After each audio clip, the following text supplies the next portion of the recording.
That number, sort of that 8 role for Man City. Firstly, let's talk. People are phoning. Good work, everyone. Let's talk about Gundogan. How much of a loss will he be? Because he has been fantastic for them. Yeah, of course he'll be a legend. But the thing about this football club, you'd have to say, and fair play to them. I mean, that's funny. The switchboards are just lighting up like crazy, which I love. Look at producer Joe's face. Look at producer Joe. He's like, oh, why has Golsey said that? Look, I'm not, oh, there he is on the phone. Yeah, when you look at Gundogan, one of the best in Manchester City's history, has to be brilliant. Big moments, not just middle of the road goals, stat padding, talk big goals and big games for them, won them big trophies. I think, yes, he'll be a miss, but Manchester City have got this habit of letting someone go and replace it. So Vincent Kompany went, they went, how are they going to replace him? They did that. Even Aguero, they've done that. Even David Silva, when he left, what happens then? They've done that. The hardest person for that club to, if they lost him, the hardest person to replace is Pep.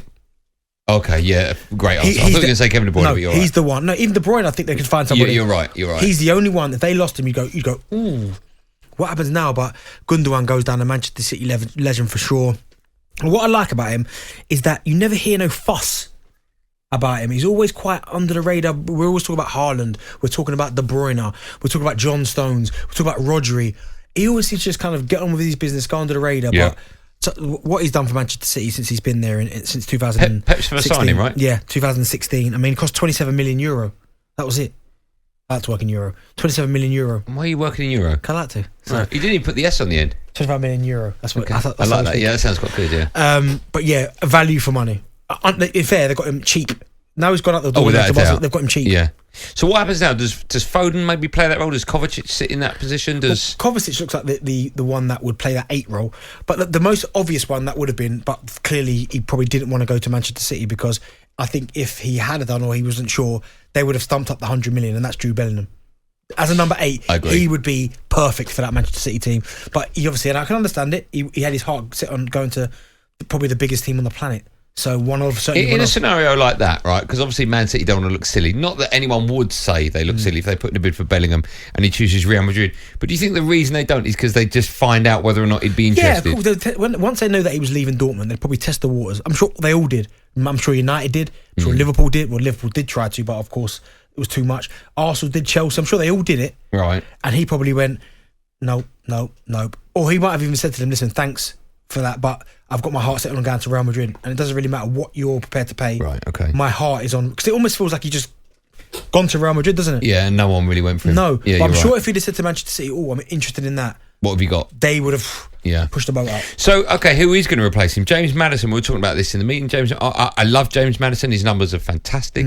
Is he good enough? No disrespect. Is he good? It's a big step up from being, a Leicester, and we've seen it before, by the way. I'm not suggesting he can't do it, but is he good enough to go to a side that's just won the treble? I think he's good enough, but again, it comes down to that settling in period. We saw Jack Grealish go for £100 million and not have his best year. I won't say he had a poor year, but he had a quieter year than probably people were expecting.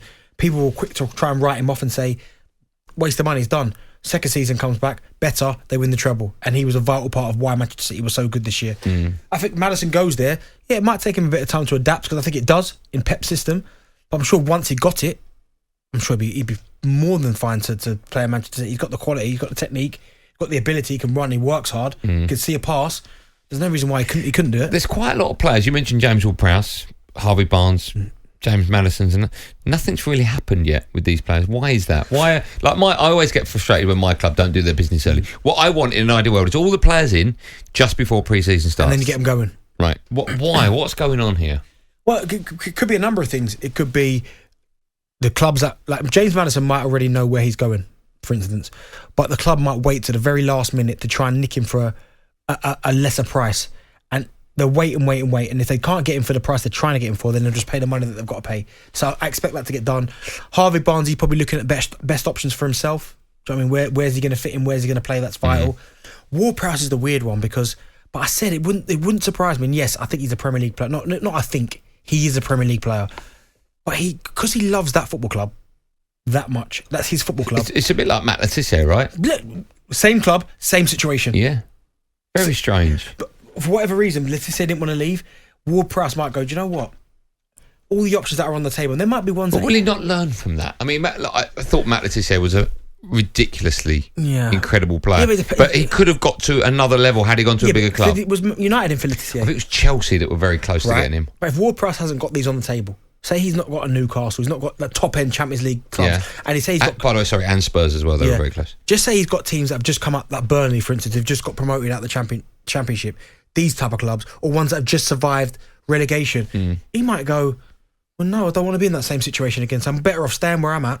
I know this football club, and I want to be the reason why they can get back to where they get to. So, unless he's got a Champions League, a team that's in Europe, some form of Europe, Conference League, Europa League, Champions League, he might just go, no. Like even Palace, and I love watching Palace play this breed of football with Eza and Elise and Zaha. These players, I think, I quite like what they're doing down there. But he might look at that and go, no, it's not for him. Going back to Gundogan, have a listen to this. Former Wales striker Dean Saunders reacted to the news of him, not Dean Saunders, Gundogan, joining Barcelona. During the breakfast show this morning, explained why he has been such a good servant to Pep.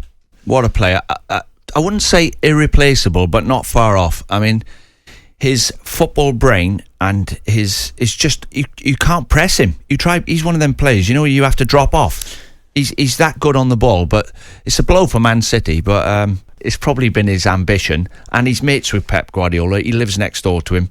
He's given him a good service. The club love him, and good luck to him. He's been a great player. See, I think Dean's right. I think he's been phenomenal. Yeah. But I don't think he's irreplaceable, and that's no disrespect to him. But that's just Manchester City's recruitment is that good that they in their minds at the start of this season just gone. They've probably got in their head, right, you know what?